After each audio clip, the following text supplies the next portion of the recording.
Whenever someone dies, and we aren't super duper sure how they died, it's my job to take a look under the hood, as we say, and figure it out. I used to work in the city, and for quite a while too, but I feel like a man in my line of work can only work in a city for so long before he either quits, moves elsewhere, or loses his mind completely. Me, I decided to move elsewhere, somewhere quiet and calm, which is how I ended up in Polson, Montana. It's a pretty little town on the edge of a bay, and with just 5,000 people living here, it's considerably quieter than my previous home of almost 4 million. Now back there, it wouldn't be out of the ordinary for me to complete 3 or 4 post-mortems in a 24-hour period. Now, I'm lucky if I see maybe 3 or 4 a year. And as you can probably imagine, that suits me just fine considering that I only took a minor salary hit. But then I guess, ironically, it's here that I performed the most memorable autopsy of my entire career. And it's one of those that's memorable for all the wrong reasons and why I sent you the story. Now one morning, I got a call from a deputy sheriff to tell me that a young girl had passed away. And from the moment I heard his voice, I knew that this one was going to be different. She'd been found the previous night, wandering on the 35 in her bare feet. The driver that spotted her turned around to see if she needed any help, and found a young girl on death's door. She looked terrible, starved and beaten, and was mumbling all kinds of gibberish till she eventually passed out. The driver tried to keep her awake and talking, and then when he realized that she was probably slipping away, he even tried performing CPR. But unfortunately, the poor thing passed away before the emergency crews could get to her. Naturally, the sheriff's department wanted to know exactly what killed her, but more importantly, they wanted to know if I thought that there was also a who element to it, as in, was it a tragic accident, or was it murder? But when the girl's body arrived at my office, I found that there were many more questions to be asked, and some very frightening ones too. And when it came time for the autopsy, the forensic pathologist I work with agreed that he'd never seen anything like it. At 5'7", the girl appeared to be in her late teens or early 20s, but she didn't weigh an ounce over 70 pounds. She was also this very sick shade of yellow, which indicated liver and kidney failure, but that wasn't even the half of it. She'd quite clearly been starved, and her body was so heavily covered in burns and scars that it seemed her abuse had been almost systematic. Like someone had been trying to slowly disfigure her, one patch of flesh at a time.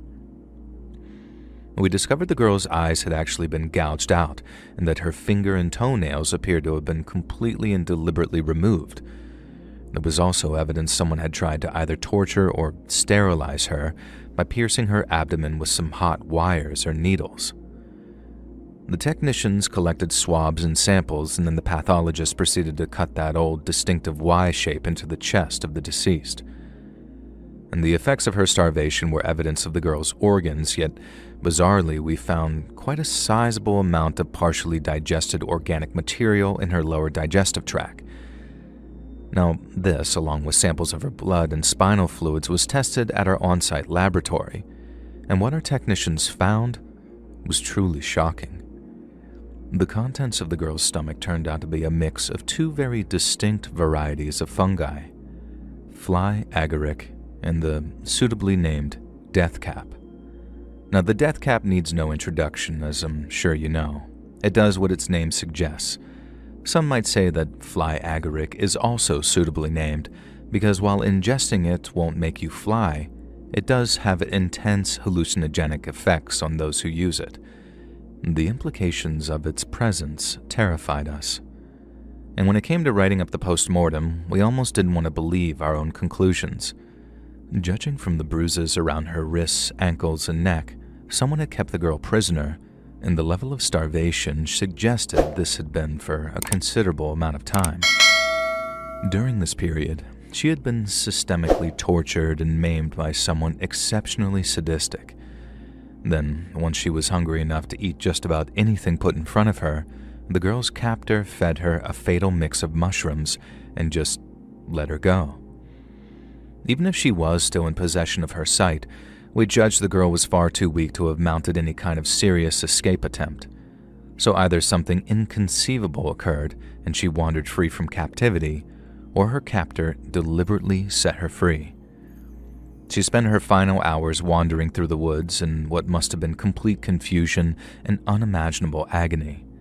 It was the single most horrifying postmortem I've ever had the displeasure of overseeing, but it raised the question, just who the hell was evil enough to inflict such an ordeal on an innocent young woman?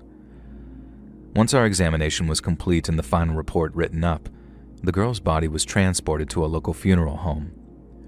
Our official conclusion was that the girl had been murdered via poisoning, and there were comorbid factors of starvation and historical physical abuse. And this led to a murder investigation being opened, but sadly, it's one that's never been closed. I've overseen many postmortems in my time as a coroner, and there have been more memorable ones that I care to count. But not one of them haunts me, and I mean truly haunts me like that poor young woman who spent her final few hours on this earth blind, terrified, and wandering around alone in the middle of nowhere.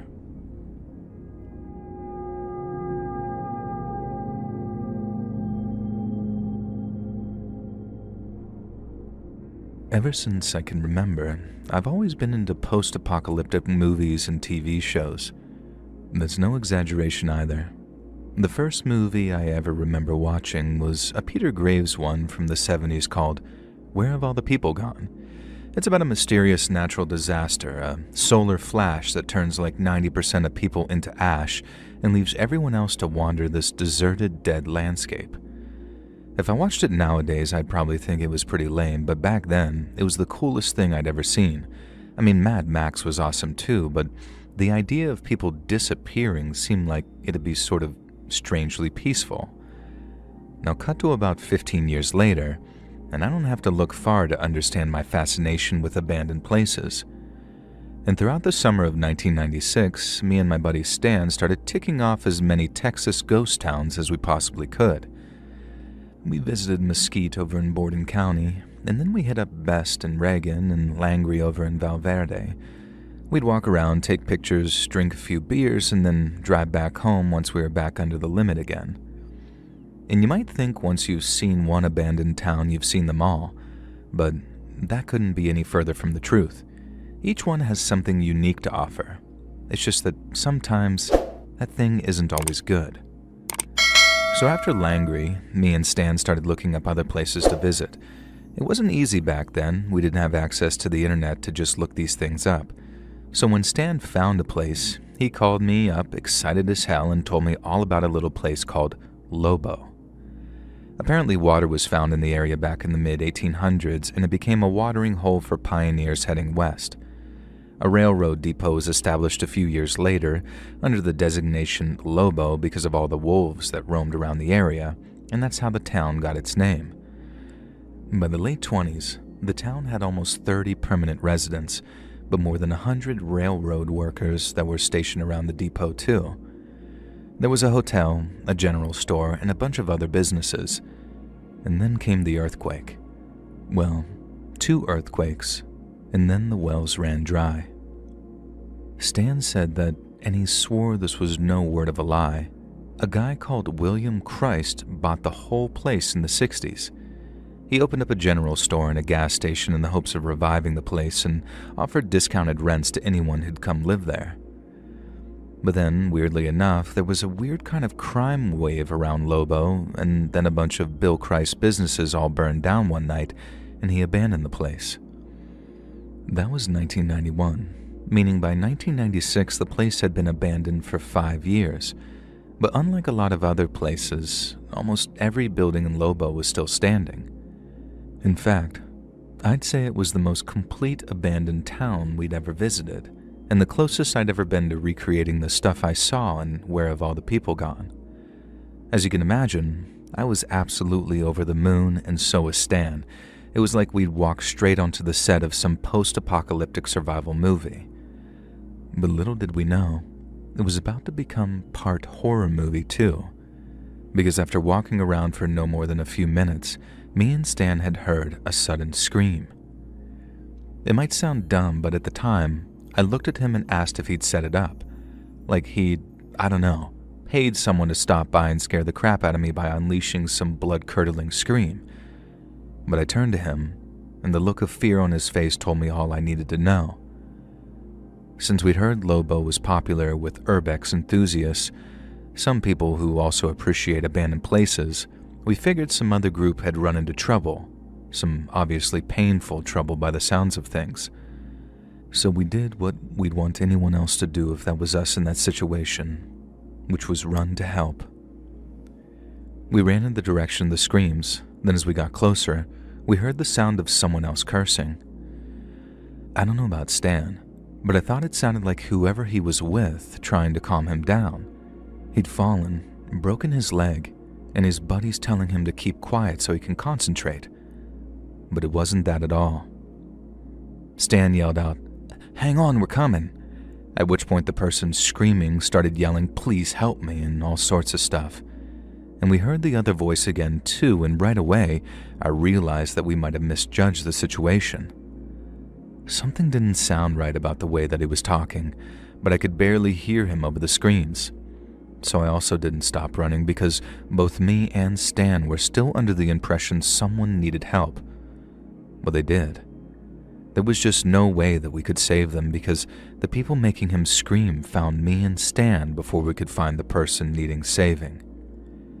We didn't see the guy, we just saw some 6-foot monster wearing gloves and a crowbar, and then another guy, smaller, yelling at the bigger guy to get us. Now we turned on our heels and then sprinted all the way back to the car with that huge guy on our tail. But thanks to him being such a muffin, we were able to safely outrun him, and last time we saw him, he was in our rear view as we drove off. We called the cops from some gas station and then drove with some deputy all the way back to where we'd been so he could see exactly what we were talking about. We didn't expect anyone to be there when we got back, and we were right on that. But what was left was a lot of blood. We think someone was being tortured. Maybe for information, maybe just revenge, and the people who orchestrated it were obviously some very shady people. If they were killing someone out there, they'd do it just before fleeing, right? So it had to be torture, and just writing that out gives me chills. It was the first time that we'd run into anything like that while touring some abandoned places, and while it wasn't the last, nothing ever quite compared to the insanity that happened that day in Lobo.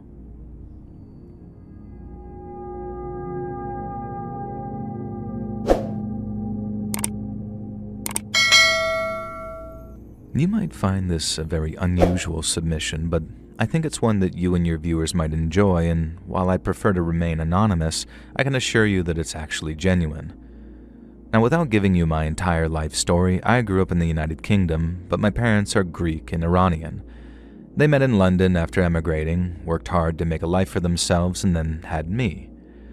They pushed me to do well in school, consoled me when my attempts to become a footballer failed, and then were pleased as punch when I was accepted into Oxford University to study Greco-Persian history.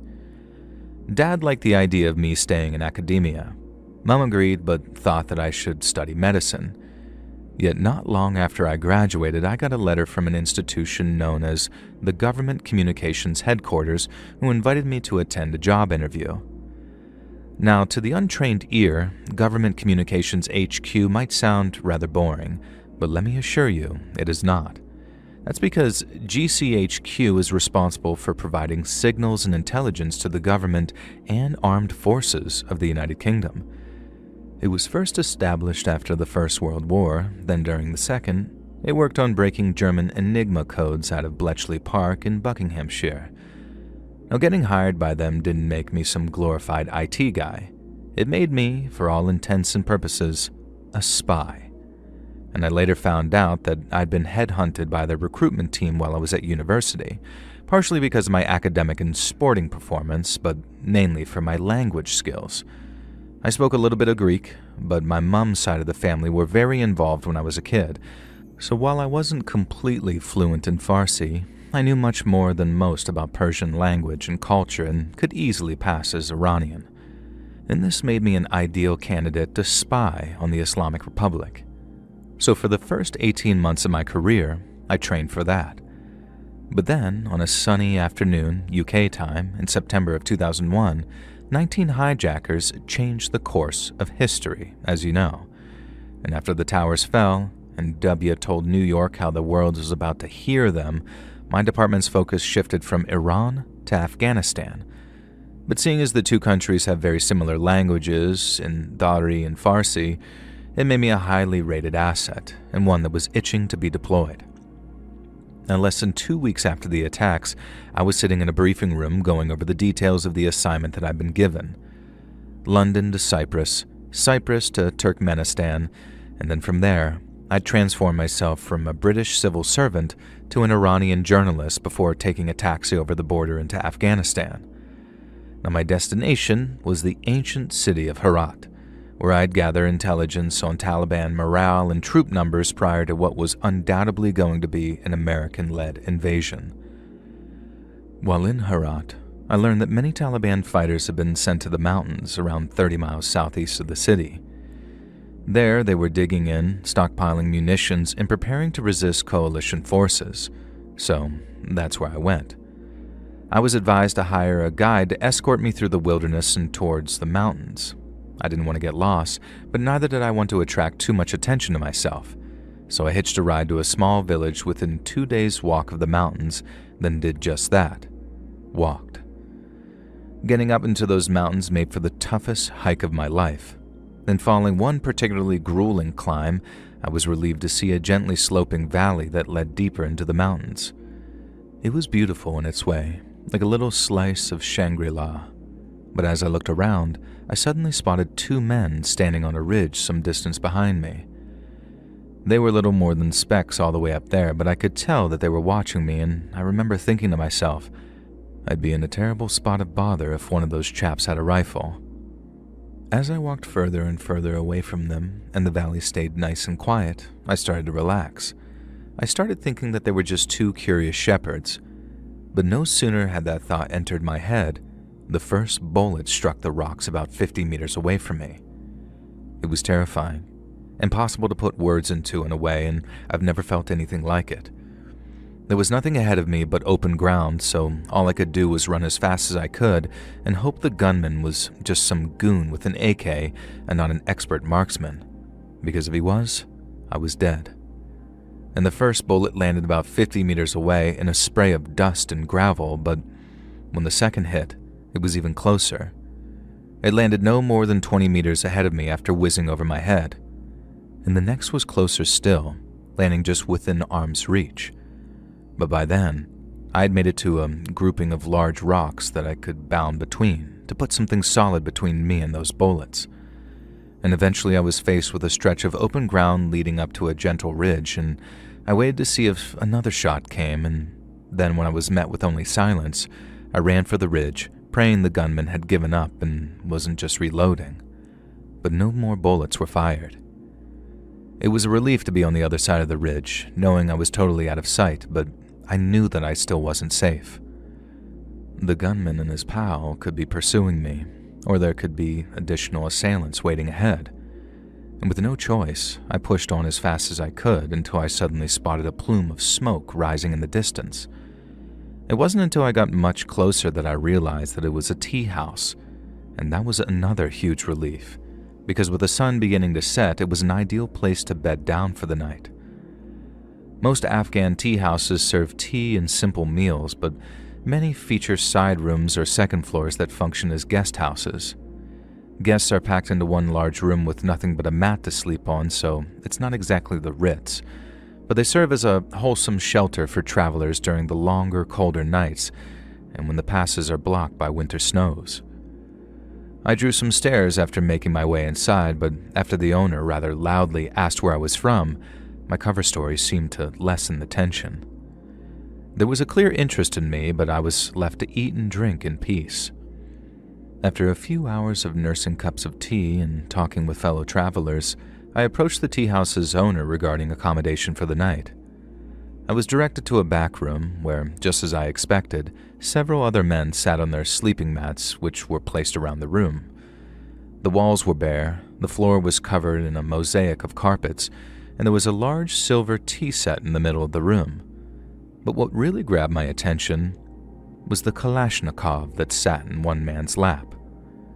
Some of the men seemed to recognize me from the tea house's main room and greeted me before telling the others who I was, or rather, who I wasn't. I ran with my cover and began asking their thoughts on Al-Qaeda, the United States, Osama bin Laden, while writing notes in Farsi shorthand on a notepad. They bought my story wholesale, and in line with Afghan hospitality customs, they promised to do their utmost to look after me during my stay. But then, after one of them asked me how my stay in Afghanistan had been, I couldn't help but mention the unfortunate shooting incident which had occurred earlier that day. Some of the men tutted and shook their heads, muttering "Badmashi," which means like criminals or gangsters. But as I described how the distant shots had come out of nowhere and I'd rushed forward into cover, I noticed the man with the gun shared a very sheepish look with another man sitting next to him. The Afghans pride themselves on being good hosts, so I initially confused the look with one of embarrassment. But when I finished my story, you can imagine my shock when the man with the rifle basically said, "Sorry, that was me." He did it in a very long-winded, very Afghan way, with a "I shot at someone today, but it couldn't have been you," becoming "It might have been you," and ending with "It was probably you, and I'm sorry." And to understand how surreal this was for me, you have to understand the manner in which this man was apologizing to me. If I almost killed a man, if I almost orphaned his children and widowed his wife, I'd beg his forgiveness. Not just because he could quite easily have me imprisoned, but because I'd have robbed him of his most precious possession, his life. But that is a very Western mindset, because there are places in the world where human life is not nearly so highly valuable. And so when I say that the man apologized to me in a way that you might do after bumping someone's trolley in a supermarket, I say it sincerely. To him, his shots didn't hit me because God didn't let them. If I was favored by God, then I must be all right. But why shoot at me in the first place? And when I asked the man, he said that it was for two reasons. The first being that I was quite obviously a foreigner. This utterly confounded me, as I'd spent months preparing and was kitted out in authentic and well-worn Afghan attire.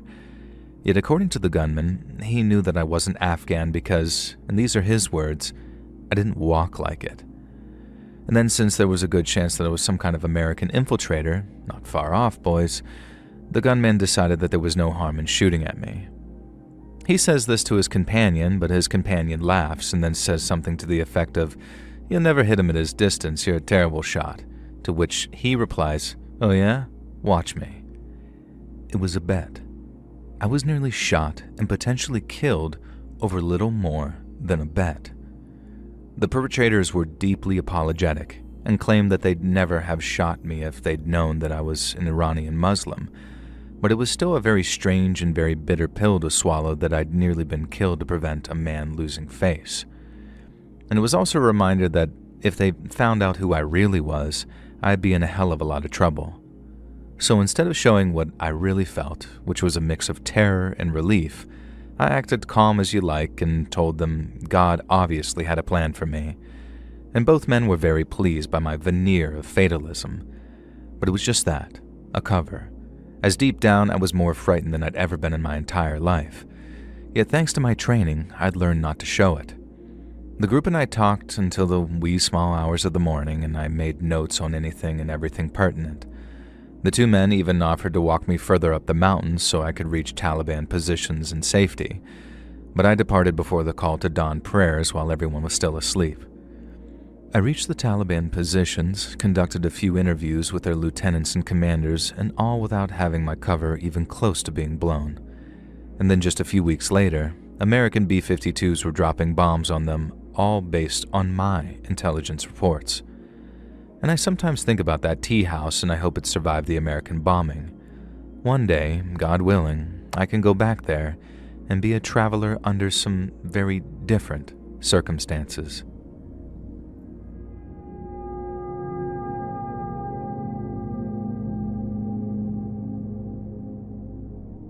On the rare occasion that someone asks me what I do for a living, my reply always prompts the same response every single time. I say, I'm a limnologist, Then they say, "What the heck is that?"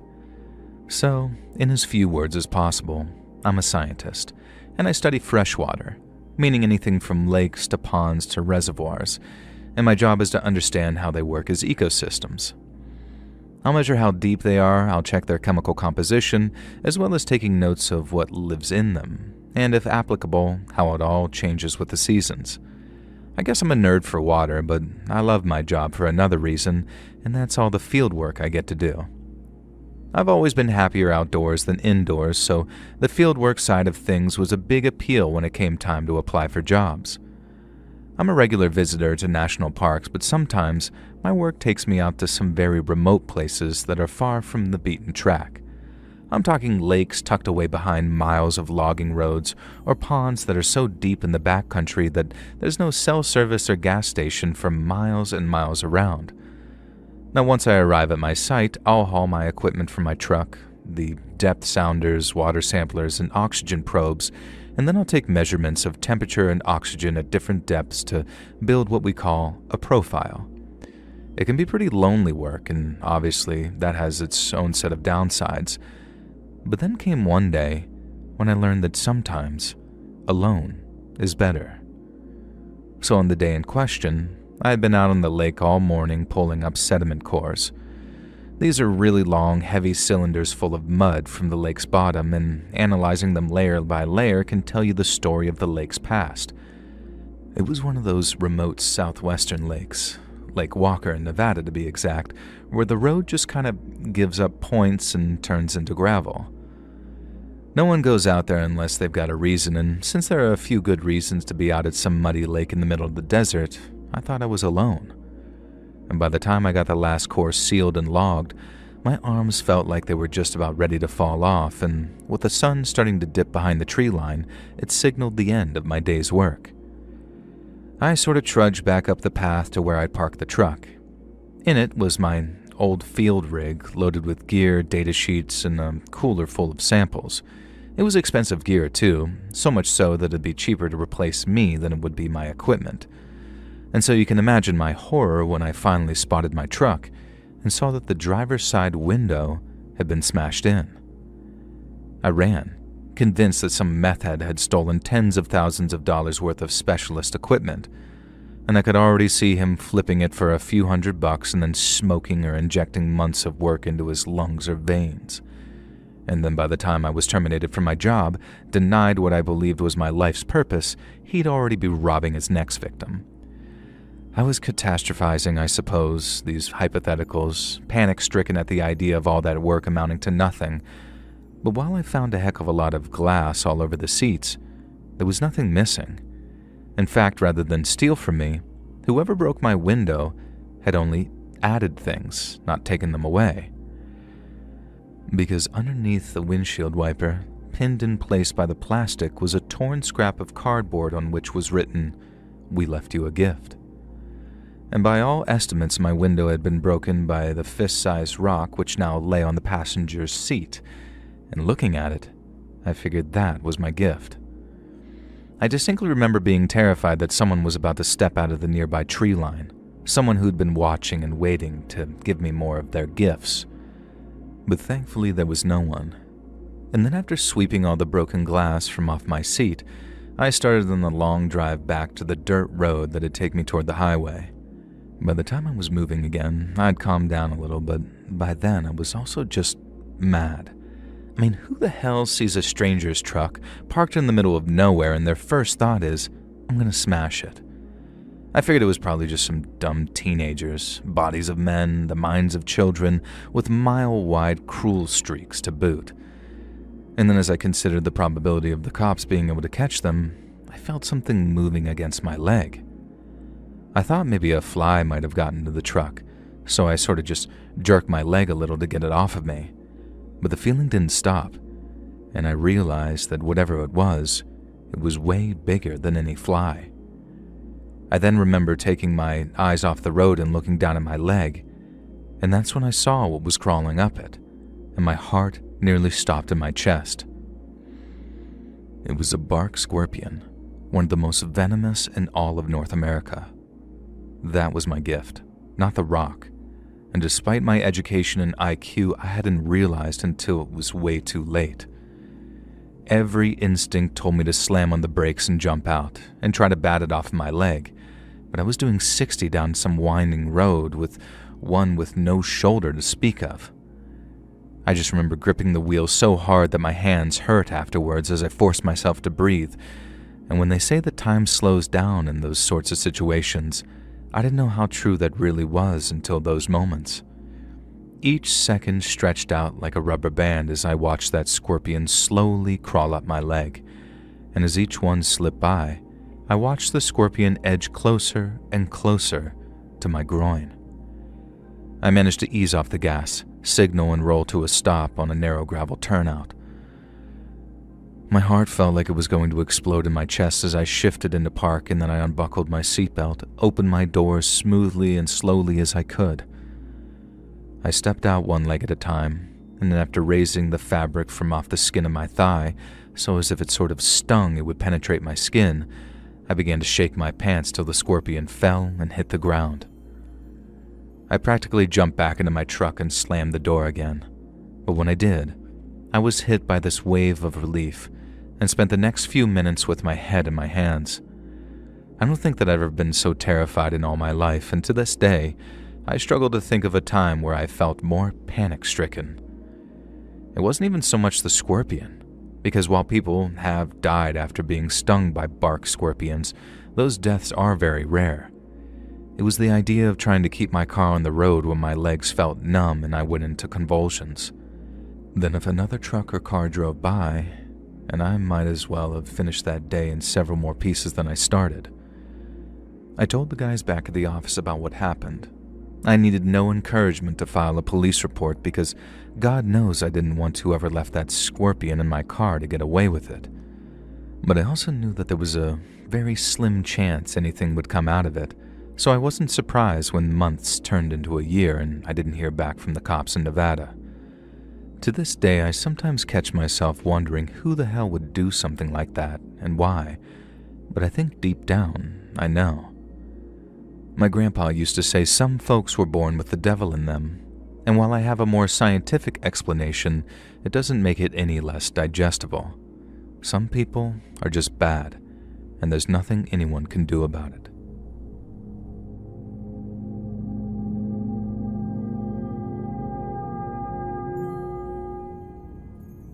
More than 20 years ago now, way back during the summer of 2002, I received some of the worst news of my entire life.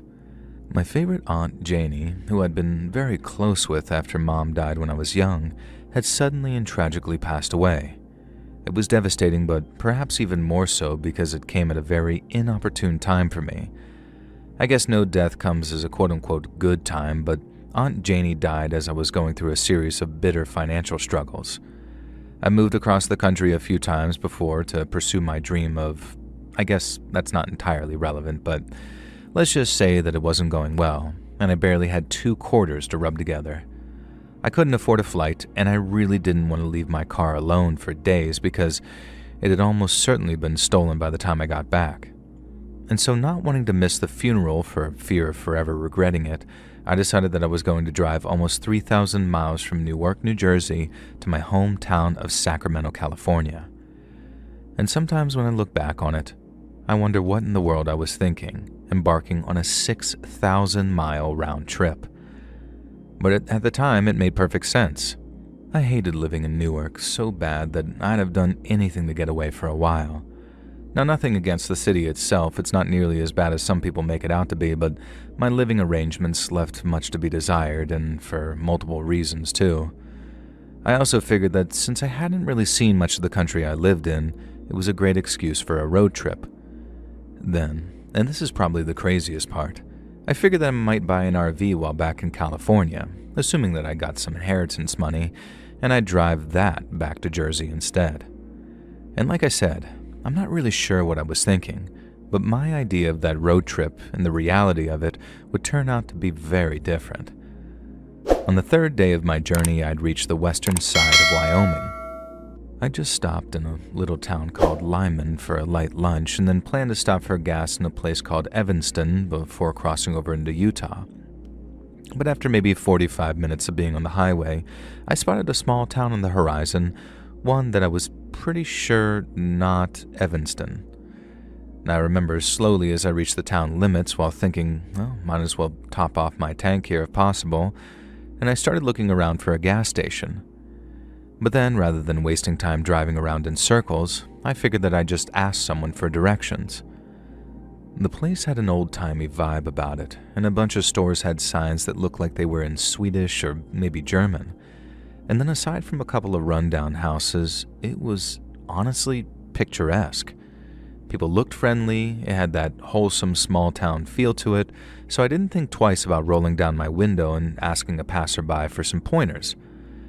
Now, the first person I spotted was a middle-aged woman walking along the sidewalk carrying a few shopping bags.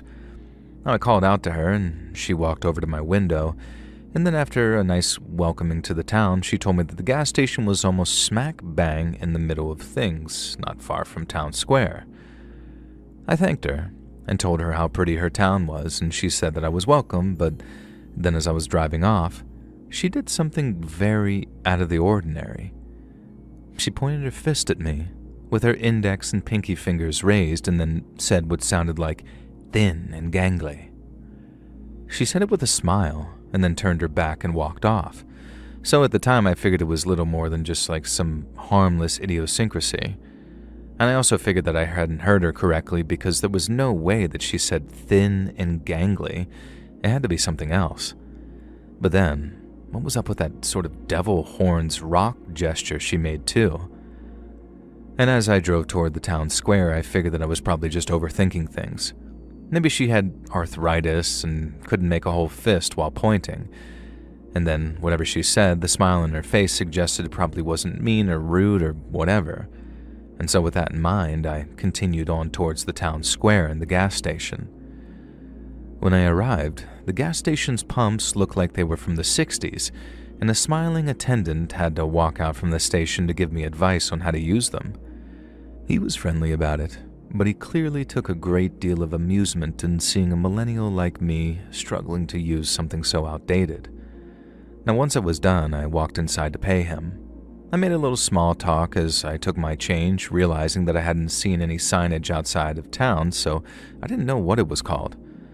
And the guy kind of chuckled, shook his head, and said, "Damned kids." But he never mentioned the town's name as he went back to reading his paper.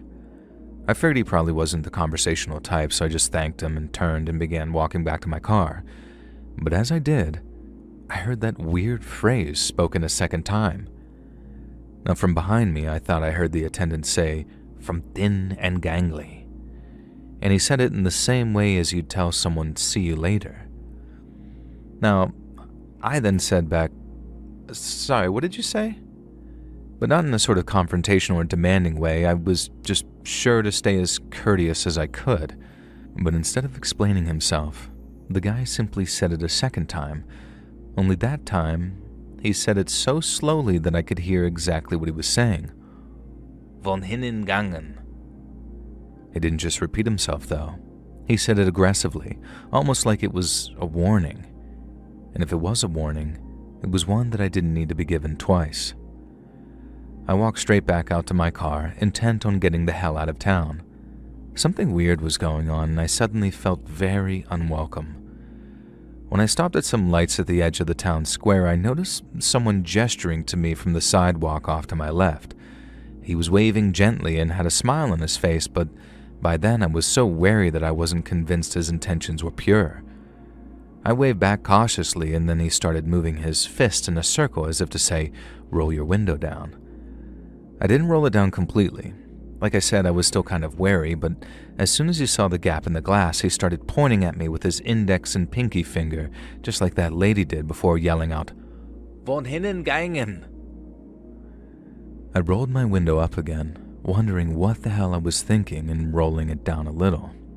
The lights were still on red, so I had to just sit there and keep calm till they turned green. But in the meantime, the guy kept on yelling that weird phrase at me as loud as he could. And that wasn't even the weirdest part.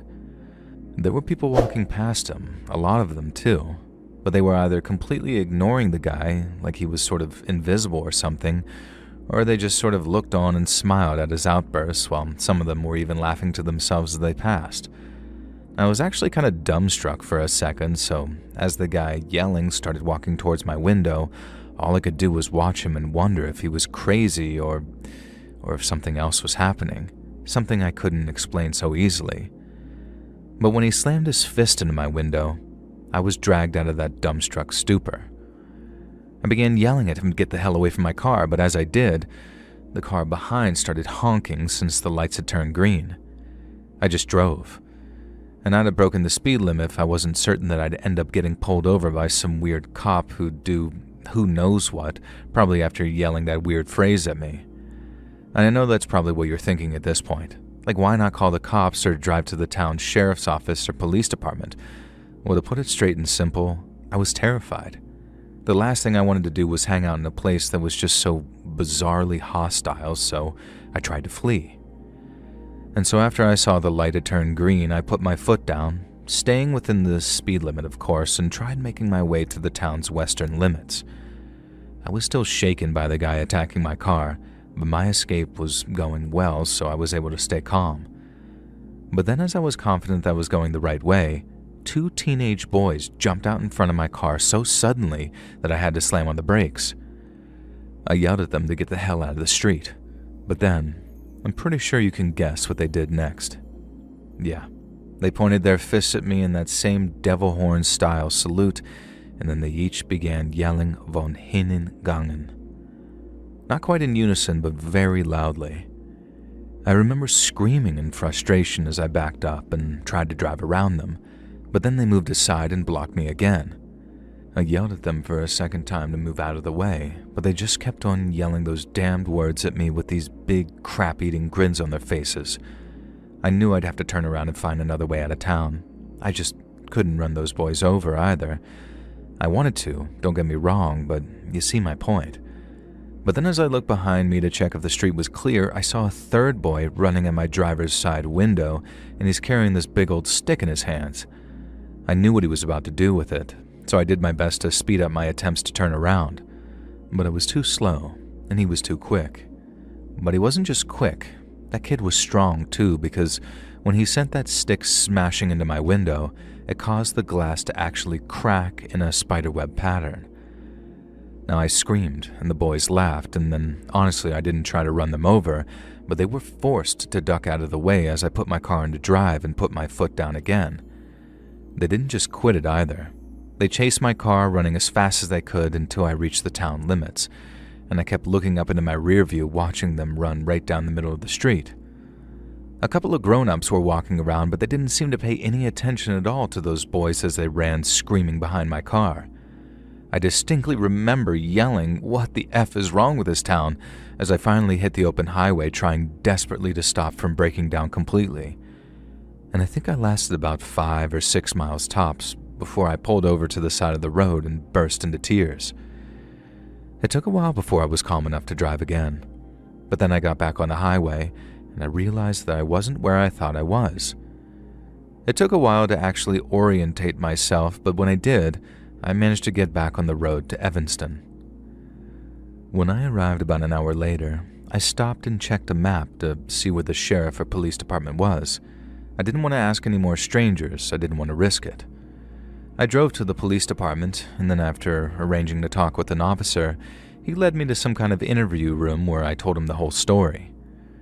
I actually tried to omit the little detail about them shouting weird phrases at me because I knew that would just make me sound crazy.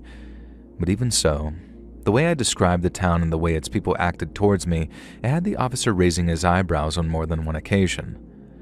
When I was done, and I was practically begging him to do something, he asked if I was okay to wait for a while because he needed to go talk to the chief. I got ready to wait for a while, because stuff like that nearly always takes an annoyingly long amount of time, at least in my experience.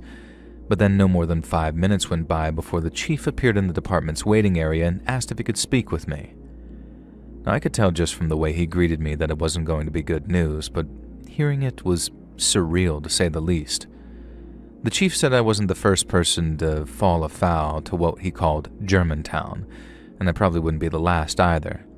because hating and shunning outsiders was practically a proud old tradition over there. And I told him about the weird phrase they'd been yelling, the von hinnen gangen, which turned out to be some sort of archaic German way of saying, get the hell out of here, as well as the attacks. The chief said that I was lucky not to get worse, because he'd known folks to need medical treatment after accidentally driving through there. Germantown wasn't the place's actual name, its occupants called it something else. But the whole being mean to outsiders thing started way back in the 1800s, I guess, after someone brought some plague into the town. They were already super old school religious and had a lot of superstitions, so after that it became tradition to just sort of shoo away outsiders.